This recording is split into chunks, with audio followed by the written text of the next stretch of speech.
नमस्कार, स्वागत है आपका। मैं हूं आपके साथ सुमित झा। दिन भर की अहम खबरें इस बुलेटिन में आपको दिखाएंगे और साथ ही उन बड़ी खबरों के मायने भी समझाएंगे। शुरुआत सियासी गलियारे की खबर से, और इस वक्त सियासी गलियारों में एक ही बात की चर्चा है, वो है दीदी की चोट। अपनी चोट को ममता बनर्जी ने पूरी तरह से सियासी बना दिया है, लिहाजा बीजेपी ने भी दीदी की रणनीति को भेदने का पूरा प्लान तैयार कर लिया है। पूरी खबर देखिए और सियासत समझिए।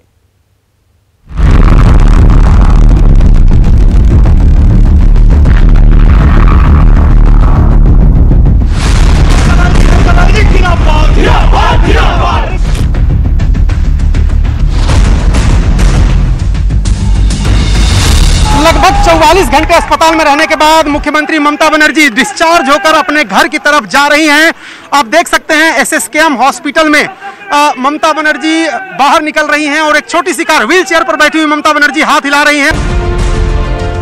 बीजेपी का दावा है कि दीदी की जमीन खिसकने लगी है और इसीलिए मोदी लहर के सामने सहानुभूति लहर पैदा करने की सियासी चाल चली जा रही है। ममता बनर्जी को जिस वक्त चोट लगी उस वक्त की तस्वीरें बता रही हैं कि सच क्या है, लेकिन ममता का दावा है कि उनके खिलाफ साजिश की गई। तस्वीरों से अलग ममता के दावे के पीछे मकसद है मुसीबत को सियासी मौके में तब्दील कर देना। इसीलिए पश्चिम बंगाल में टीएमसी कार्यकर्ताओं ने ममता के जख्मी होने के बाद उसे एक आंदोलन की तरह खड़ा करना शुरू कर दिया है। अस्पताल में दाखिल होने के बाद ममता बनर्जी की यह तस्वीर सामने आई। इस तस्वीर को बंगाल भर में प्रचारित किया गया। इसके बाद ऐलान कर दिया गया कि ममता जख्मी भले हो गई हो, लेकिन सियासी प्रचार जारी रहेगा। टीएमसी का कहना है कि उनके पांव भले रोकने की साजिश की हो, लेकिन अब वो व्हील चेयर पर बैठकर चुनाव प्रचार करेंगे। ममता के घायल होने के अगले ही दिन टीएमसी ने उनके घायल होने का एक प्रतीक पोस्टर जारी कर दिया। हवाई चप्पल, सूती धोती और पांव में पट्टी, यानी चोट को चुनावी रंग दे दिया गया। लेकिन अब बीजेपी ने इस चुनावी दांव पर एक कड़ा प्रहार किया है। तो समझिए, दरअसल बंगाल के रण में ममता की चोट के पीछे रणनीति क्या है। इस बार बंगाल में टीएमसी की टक्कर बीजेपी से सीधी है और बीजेपी की ताकत को देखकर ममता की चिंता बढ़ी है। चोट के जरिए ममता बनर्जी सहानुभूति लहर पैदा करना चाहती हैं, चोट के बहाने हवा का रुख बदलना चाहती हैं और चुनाव में ममता की सियासी साख दांव पर है, खासतौर पर नंदीग्राम, जहां ममता बनर्जी की सीधी टक्कर शुभेंदु अधिकारी से है।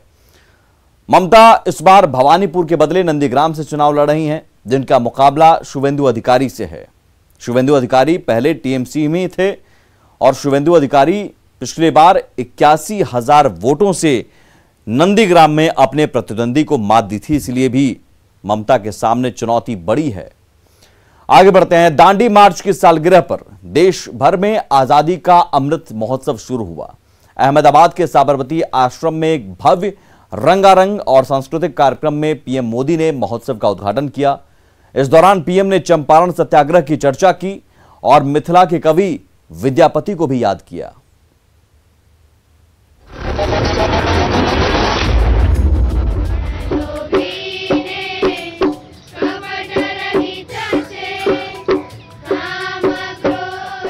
शुभारंभ करेंगे। गुजरात के अहमदाबाद में साबरमती आश्रम में आजादी के 75 साल के लिए 75 हफ्ते का जश्न शुरू हो गया है। राष्ट्रपिता महात्मा गांधी के नमक सत्याग्रह यानी दांडी मार्च के 91 साल पूरे होने के मौके पर पीएम मोदी ने अमृत महोत्सव की शुरुआत की। राष्ट्र के जागरण का महोत्सव है ये महोत्सव, सुराज्य के सपने को पूरा करने का महोत्सव है ये महोत्सव, वैश्विक शांति का, विकास का महोत्सव है। साथियों, अमृत महोत्सव का शुभारंभ दांडी यात्रा के दिन हो रहा है। आजादी का अमृत महोत्सव 15 अगस्त 2022 तक चलने वाला है। जिसकी शुरुआत करते हुए पीएम मोदी ने अपने संबोधन में चंपारण सत्याग्रह की चर्चा की और संघर्ष के लिए वीरों को नमन किया। बारडोली सत्याग्रह, चंपारण सत्याग्रह, संबलपुर संघर्ष, चुआर संघर्ष, बुंदेल संघर्ष, ऐसे कितने ही संघर्ष और आंदोलनों ने देश के हर भूभाग को, हर कालखंड में आजादी की ज्योति से प्रज्वलित रखा। पीएम मोदी ने देश की आजादी के लिए विद्वानों, कवियों और चिंतकों की भूमिका और योगदान की चर्चा की। इस दौरान पीएम मोदी ने मिथिला के कवि विद्यापति को भी याद किया। भक्ति काल के इसी खंड में मलिक मोहम्मद जायसी, रसखान, सूरदास, केशवदास, विद्यापति जैसे महानुभावों ने अपनी रचनाओं से समाज को अपनी कमियां सुधारने के लिए प्रेरित किया। अमृत महोत्सव के दौरान देश के हर हिस्से में सांस्कृतिक और रंगारंग कार्यक्रमों के बीच देशभक्ति से ओतप्रोत करने वाले कार्यक्रम आयोजित किए जाएंगे, जिसका लक्ष्य स्वतंत्रता सेनानियों के आजाद भारत की परिकल्पना को जन जन तक पहुंचाना है। आजादी का अमृत महोत्सव यानी नए विचारों का अमृत, नए संकल्पों का अमृत, आत्मनिर्भरता का अमृत। Bureau report, news 18 network.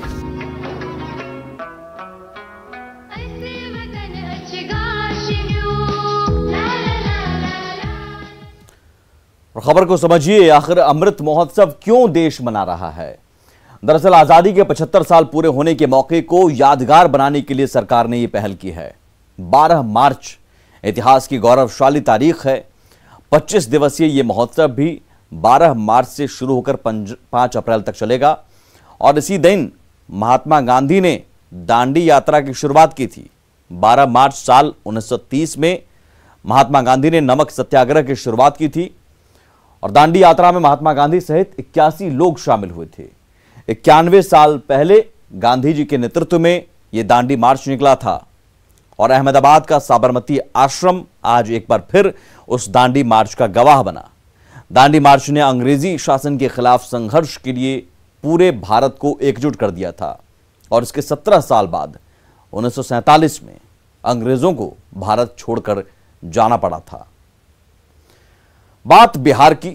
Bihar के सियासी गलियारे से एक बड़ी तस्वीर सामने आई है। जमा खान बने शिव भक्त। बिहार के अल्पसंख्यक कल्याण मंत्री हैं जमा खान। गले में रुद्राक्ष की माला पहना हुआ नजर आ रहे हैं। शिव मंदिर में शिव भक्त बने हैं और इस तस्वीर पर जमा खान बोले, मेरे विधानसभा में हिंदू मुस्लिम मिल्लत और एकता के साथ रहते हैं। मैं लोगों के बीच अमन, चैन और सामाजिक सौहार्द बढ़ने के लिए ऐसा मैंने किया है। ये तस्वीर देखिए।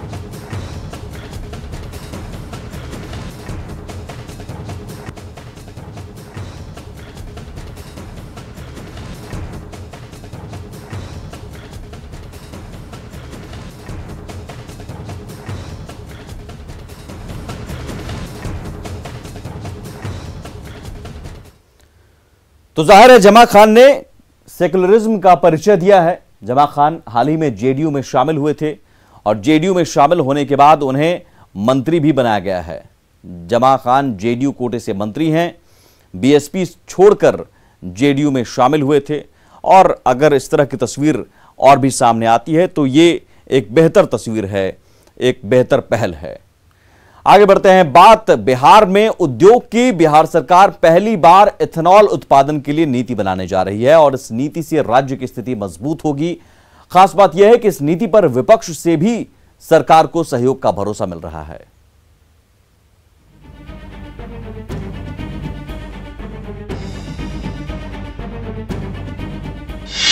इथेनॉल से बदलेगी किस्मत, नीति से निवेश की उम्मीद, किसानों का होगा भला, युवाओं को मिलेगा रोजगार। राज्य की आर्थिक स्थिति को मजबूत करने की दिशा में बिहार सरकार एक अहम कदम उठाने जा रही है।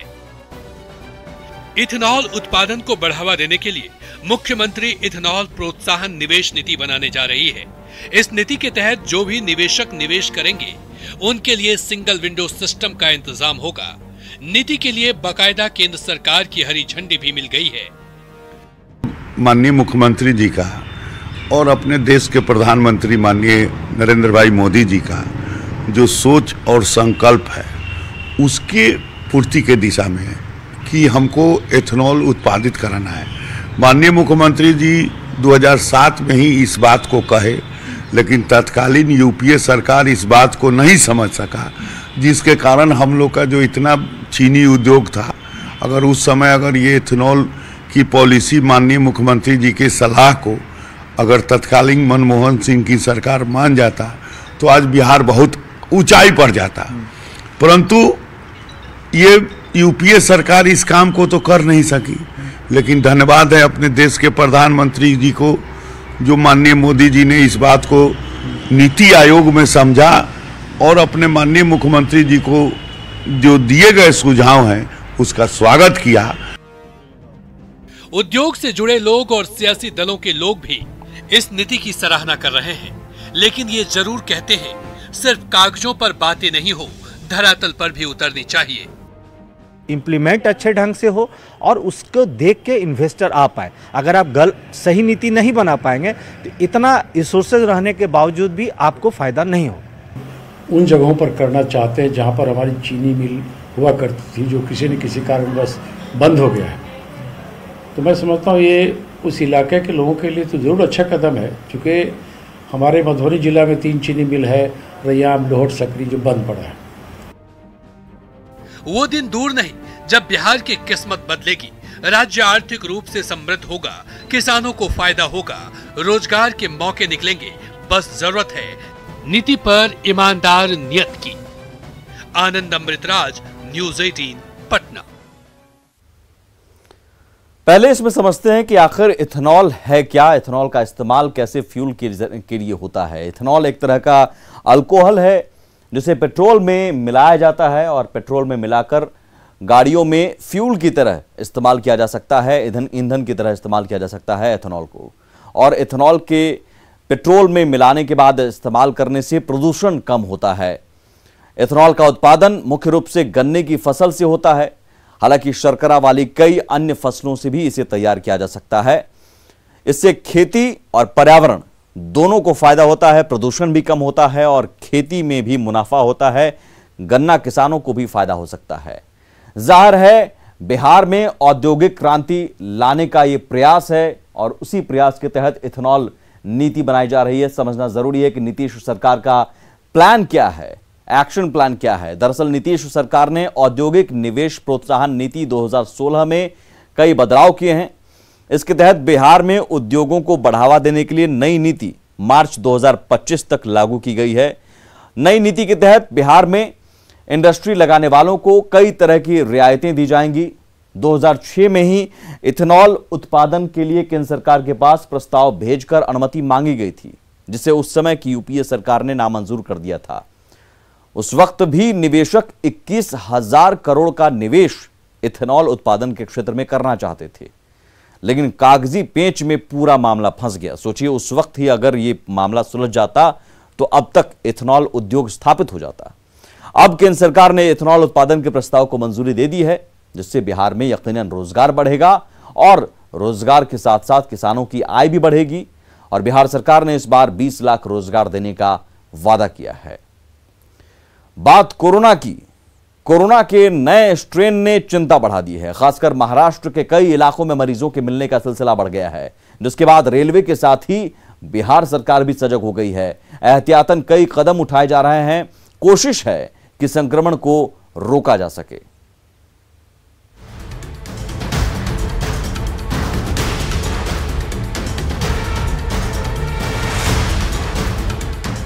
गुरुवार से शुक्रवार के बीच देश भर में कोरोना के लगभग 22,000 नए केस दर्ज किए गए हैं।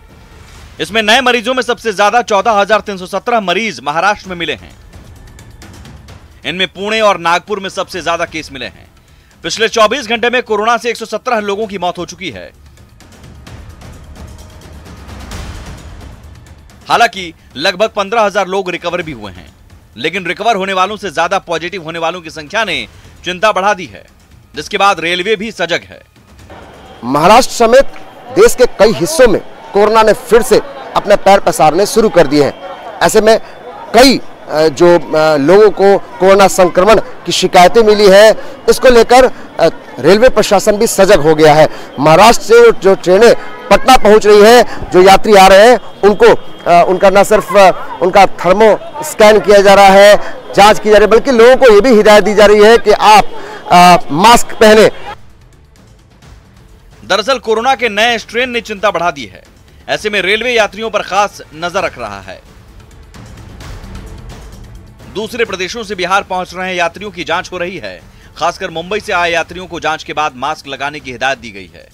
यही नहीं, स्टेशनों पर कोरोना संक्रमण से बचने के लिए रेलवे अनाउंसमेंट भी करा रहा है। हम लोग इसका प्रॉपर अनाउंसमेंट कर रहे हैं टाइम टू टाइम, और वीडियो द्वारा ही डिस्प्ले में दिखा रहे हैं। कोरोना संक्रमण को रोकने के लिए भरपूर प्रयास किया जा रहा है। मास्क लगाने का हिदायत भी मास्क लगाने का हिदायत भी दे रहे हैं। हमारे जितने भी टिकट चेकिंग स्टाफ कार्यरत हैं, आरपीएफ स्टाफ हैं, जीआरपीएफ स्टाफ हैं, जो मास्क लगा के नहीं आ रहे हैं उनको बार बार समय समय पर जो है हिदायत दे रहे हैं। हालांकि बिहार में नए स्ट्रेन से पीड़ित कोरोना पॉजिटिव की पहचान अभी तक नहीं हुई है, लेकिन राज्य सरकार के साथ ही रेल प्रशासन भी एहतियातन कदम उठा रहा है।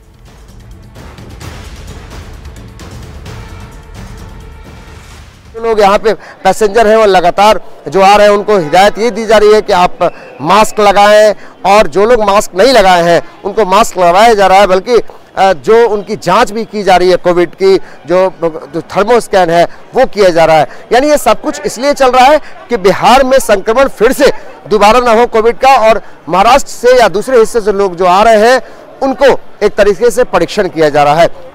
अमित कुमार सिंह, न्यूज़ 18 पटना। दरअसल महाराष्ट्र समेत कई शहरों में कोरोना के मामले बढ़ रहे हैं। कल आए नए मामलों में 85% मामले महाराष्ट्र, दिल्ली, पंजाब, हरियाणा, मध्य प्रदेश, गुजरात, कर्नाटक और तमिलनाडु में दर्ज किए गए हैं।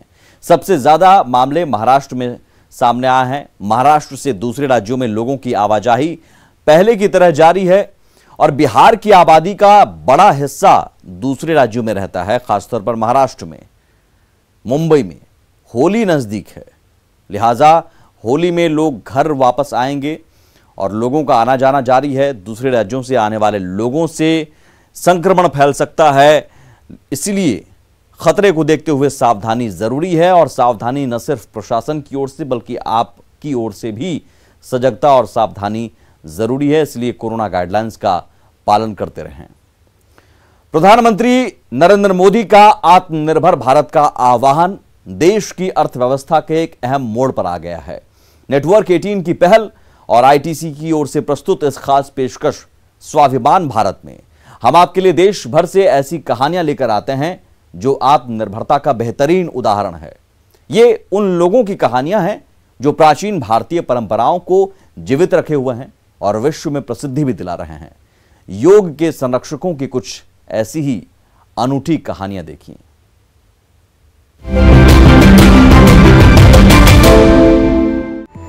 कमलेश पटेल, जिन्हें प्यार से दाजी भी कहा जाता है, एक आध्यात्मिक गुरु और श्री रामचंद्र मिशन के अध्यक्ष हैं, जो द हार्टफुलनेस मेडिटेशन सिखाते हैं। ये एक ऐसे तरह का योग है जिसे रोजमर्रा के आधुनिक जीवन के लिए सरल बनाया गया है।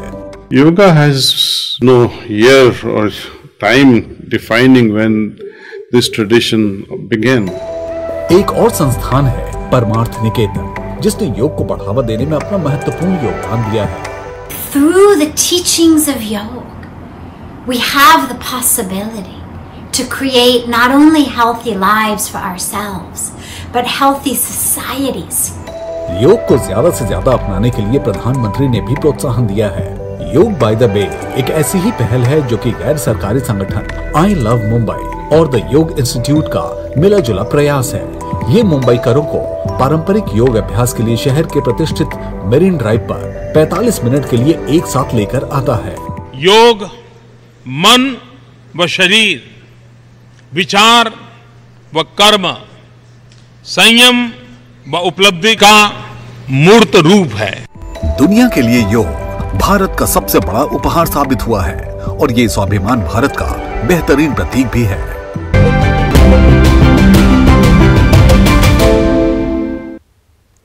और भारत की ऐसी ही सफलता की और कहानियां देखते रहें नेटवर्क 18 की खास पहल आईटीसी प्रेजेंट्स स्वाभिमान भारत में। इसी के साथ इस बुलेटिन में इतना ही। आगे भी खबरों का सिलसिला लगातार जारी है।